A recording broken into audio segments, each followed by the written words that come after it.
Hello students, this is Prerna Misra. You all are welcome in Vats Institute of Science and English. Today I am going to explain you Bihar Board 12th class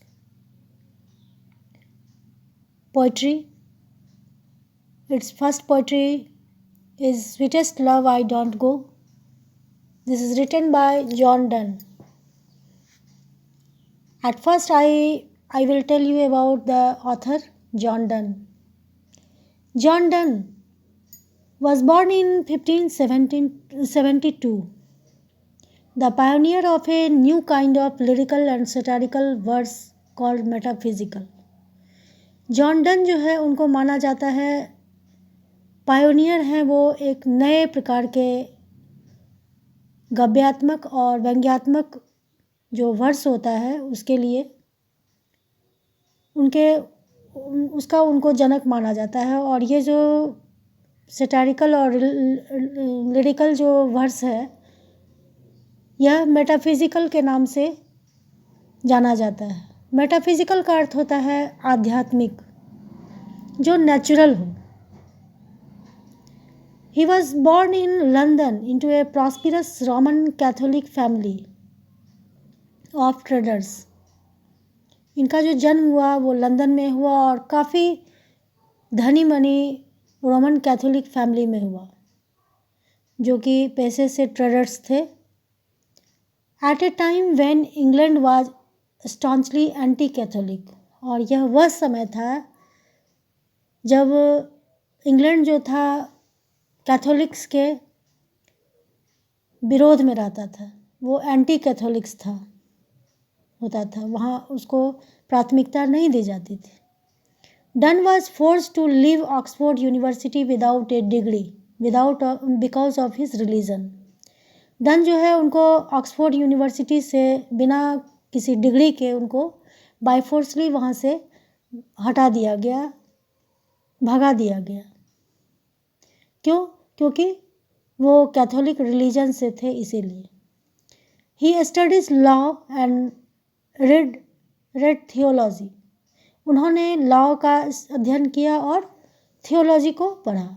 he also participated in 2 naval expeditions and became secretary to a powerful naval, a job he lost when he was briefly sent to prison for secretly marrying his patron's niece. He also उन्होंने naval expedition में भी participate किया। 2 naval expeditions में participate किया और secretary बन गए, powerful secretary बने और ए जॉब ही लॉस्ट, और ये इस जॉब को उन्होंने खो दिया। कब? और इसके लिए उन्हें जेल भी जाना पड़ा। क्यों? क्योंकि उन्होंने क्या किया था, तो जो पैट्रॉन होते हैं जिसके देखरेख में ये, जिनके घर में ये काम करते थे, उनकी भतीजी से इन्होंने चुपके से शादी कर ली थी।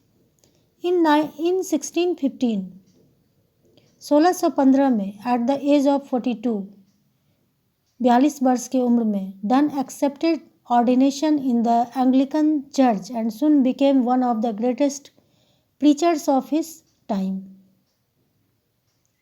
डन ने 1615 ईस्वी में स्टूडेंट्स, इससे पोइट के विषय में जो ये पार्ट मैं आपको पढ़ा रही हूँ, इससे बहुत सारे ऑब्जेक्टिव्स बन रहे हैं और आपके एग्ज़ाम में, इंटरमीडिएट के एग्ज़ाम में इससे काफ़ी क्वेश्चन पूछा जाता है, तो इस पर आप ज़रूर ध्यान दें और गौर करें। तो उन्हें 1615 ईस्वी में 42 वर्ष के उम्र में डन ने एंग्लिकन चर्च को में ऑर्डिनेशन के रूप में एक्सेप्ट किया उसको, एंड सुन, और जल्दी ही वो बन गए greatest preachers of his time.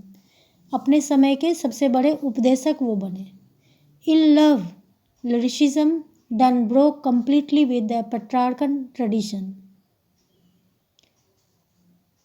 उन्होंने जो लिखा लव और लिरिसिज्म के विषय में, तो वो बन गए एक पूरी तरह से कंप्लीटली पेट्रार्कन ट्रेडिशन को उन्होंने पूरी तरह से तोड़ दिया। Introducing an intellectual and colloquial tone, किस तरह का? तो उन्होंने इंट्रोड्यूस किया इंटेलेक्चुअल और कॉलोक्वियल टोन को। उपनिवेशवादी होता है कॉलोक्वियल मीन्स, और इंटेलेक्चुअल बौद्धिकता होता है, इन दोनों को उन्होंने इंट्रोड्यूस किया। His love poems use the latest discoveries of science and geography. उनका जो ये लव पोएम था वो उन्होंने जो लव पोएम में यूज़ किया साइंस और ज्योग्राफी को, उसमें वो उन्होंने उसका समावेश किया और खोजा to hammer home a point and combine passion with verbal and intellectual teasing. मतलब एक हथौड़े के रूप में उसको पॉइंट बनाया और उस पोएम में इंटेलेक्चुअल बौद्धिक और वर्बल जो होता है, जो हम बातें करते हैं, जो उस पर जो एक टीजिंग का काम किया वो। Done is well known for his songs and sonnets. Done जो है काफ़ी प्रसिद्ध है अपने गानों के लिए, सॉन्ग्स के लिए और सॉनेट्स के लिए। सॉनेट्स होता है 14 लाइन्स का जो पोएम होता है उसे बोलते हैं। Satires and the elegies and sermons. Okay, satires होता है व्यंग, एलिजीज होता है शोक सॉन्ग जो होता है, एंड सरमन्स होता है प्रहसन जो बोलते हैं, गीत जो होता है। Genuine poetic feelings, harsh meters, strained and whimsical images characterize all his poetic creations.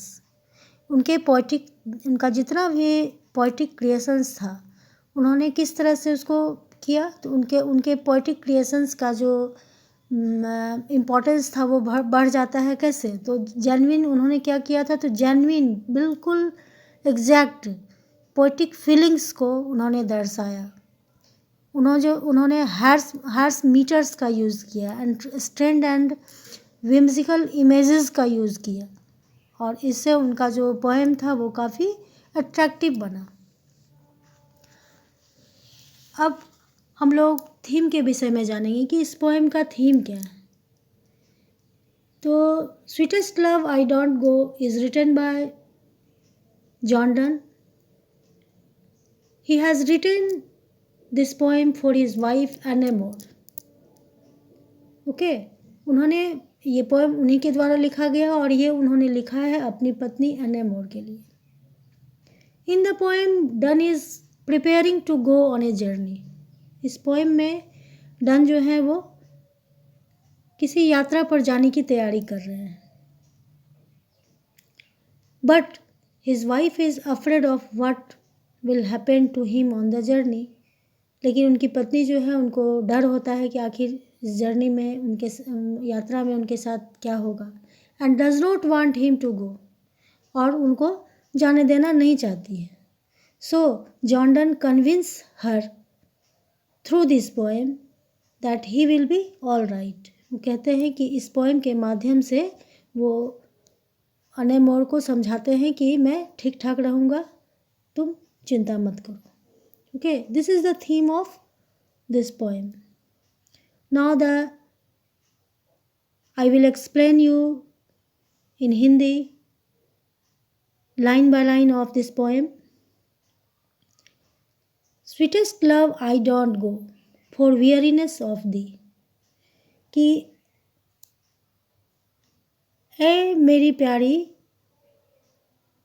beloved, मेरी प्यारी पत्नी, मैं तुम्हें छोड़कर नहीं जा रहा हूँ। फिर फॉर वियरीनेस ऑफ दी, मैं तुमसे थका नहीं हूँ। Nor in the hope the world can so A fitter love for me, और ना ही मैं यह जानता हूँ, इस आशा में जा रहा हूँ कि इस दुनिया में ये दुनिया जो है मुझे ज़्यादा प्यार करेगी और तुमसे ज़्यादा मुझे चाहेगी। But since that I must die at last, is this best to use my self in jest thus my thus by feigned death to die। ये कहते हैं कि अंत में तो मैं मर ही जाऊंगा, तो मैं चाहता हूँ कि इस लाइफ को, इस सुंदर जीवन को मैं उस मृत्यु से अवगत करूँ, उसको महसूस करूँ कि ये कैसा है। मुझे मैं ये नहीं सोच रहा हूँ कि मुझे तुमसे ज़्यादा कोई प्यार करने वाला मिला या ये दुनिया मुझे बहुत ज़्यादा प्यार करेगी। ओके स्टूडेंट्स, और सबसे पहली बात कि आप लोग इस पोएम के एक एक लाइन को ध्यान से पढ़िए, क्योंकि कभी कभी या फिर बिहार बोर्ड में इसके कुछ जो इम्पोर्टेंट लाइन हैं वो आ ही जाते हैं और अक्सर आते हैं। Yester night the sun went hence and yet is here today। कि कल जो है, कल की जो यस्टर नाइट होता है, यस्टरडे हुआ कल बीता हुआ, और यस्टर नाइट हुआ जो रातें बीती, कि सूरज भी, ये जो है ये सने नहीं इसको पढ़ना है, इसको सन पढ़ना है। Sun went hence and yet is here today, कि सूरज भी गया लेकिन वो आ गया, आज वो आ गया है। He has no desire nor sense nor half so short a way, then fear not me but believe that I shall make speedier journey since I take more wings and spurs than he. कहते हैं poet कि सूरज भी गया लेकिन आ गया। क्यों? क्योंकि he has no desire nor sense, उसका कोई इच्छा नहीं है, उसकी कोई अनुभूति नहीं है उसे, कि कोई किसी प्रकार का उसके अंदर कोई इच्छा भी है। Not half so short a way then fear not me, और इसलिए मुझे भी इस बात का डर नहीं है, क्योंकि but believe that I shall make speedier journey, लेकिन विश्वास करो कि मैं जो हूँ, मेरा जो जर्नी होगा वो काफ़ी तेज़ रफ्तार का होगा। क्यों? कि इससे मतलब सूरज से ज़्यादा, सूरज को तो विंग्स भी नहीं है और स्पर्श भी नहीं है, लेकिन मेरे पास है, क्योंकि मेरे पास तुम्हारा प्यार है और मैं उसके कारण जल्दी आऊँगा। Oh, how feeble is man's power, that if good fortune fall, cannot add another hour, nor a lost hour recall, but come bad chance। कहते हैं पोएट कि how feeble is man's power, कि मनुष्य का जो पावर है, उसकी जो शक्ति है वो कितना वीक है, कितना कमज़ोर है वो। क्यों? क्योंकि अगर उसका फॉर्चून जो है उसका साथ नहीं देता है, तो वो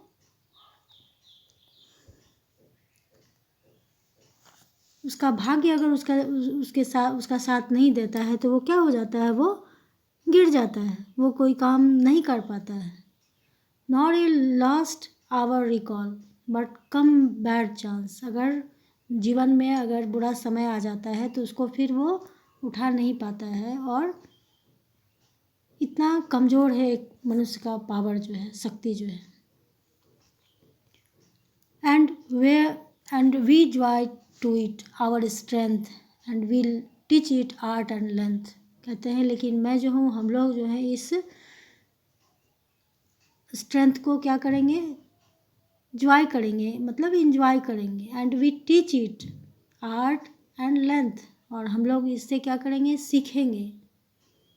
okay, itself over us to advance.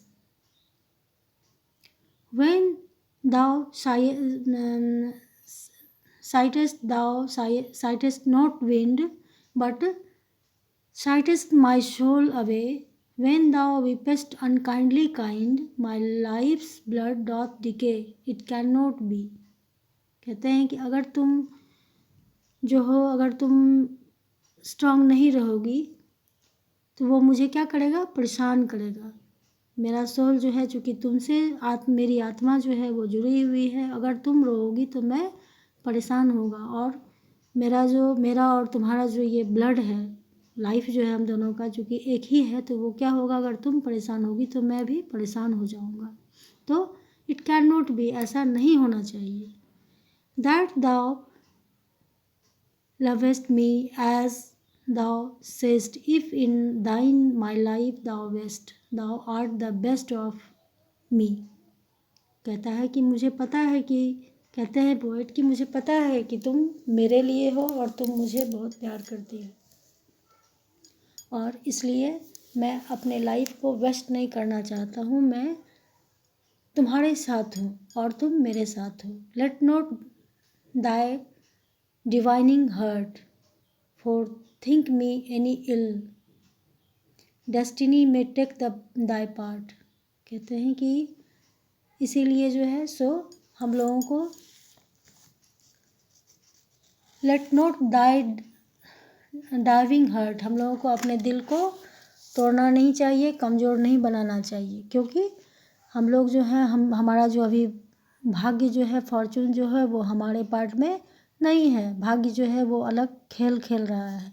Destiny में टेक द दाई पार्ट, वो अपना रोल खेल रहा है। And may thy fears fulfil but think that we, और इसमें हम लोगों को करना क्या है, तो हम लोगों को डरना नहीं है, इसके साथ हम लोगों को सोचना है और इसके साथ ही चलना है। Are but turn aside to sleep they who one another keep, जो एक दूसरे के जो एक बेड पर जो सोते हैं, जो एक समझो ऐसे कि एक दूसरे के बेड पर सो रहे हैं और तुम उधर घूम कर सोई हो और मैं इधर घूम कर सोया हुआ हूँ, और जब तक तुम उठती हो तब तक मैं आ जाता हूँ।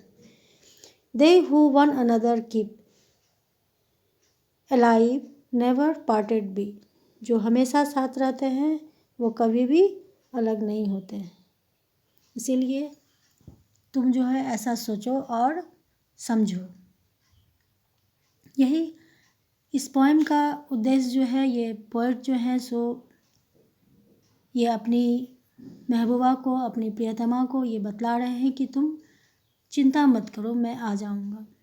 इस पोएम में आपसे अगर पूछा जाएगा कि कौन सा फिगर ऑफ स्पीच का यूज़ हुआ है, तो इस पोएम में अधिकतर हाइपरबोल जो फिगर ऑफ स्पीच है उसका यूज़ किया गया है। हाइपरबोल क्या होता है, तो जो किसी भी बात को, छोटी मोटी बातों को जो एग्जैजरेट करके जो बतलाया जाता है, कहा जाता है, उसे हम हाइपरबोल बोलते हैं। तो आपसे एक ऑब्जेक्टिव क्वेश्चन ये आ सकता है कि इस पोएम में किस फिगर ऑफ स्पीच का यूज़ किया गया है, तो ये है हाइपरबोल। ओके स्टूडेंट्स, आशा करती हूँ आपको ये पोएम ज़रूर समझ में आएगा और आप लोग इसे पढ़ें और एक एक लाइन को ध्यान से देखें। ये इसका ऑब्जेक्टिव जो है, ऑथर से रिलेटेड जितना भी पॉइंट है उसे आप पढ़ें ज़रूर। और मैं कोशिश की हूँ कि आपको हिंदी में अच्छा से बतलाऊँ, समझा सकूँ, अतः मेरा ये प्रयास है। और आप लोग इसे ज़रूर लाइक करें और हमारे चैनल को सब्सक्राइब करें। Okay, thanks.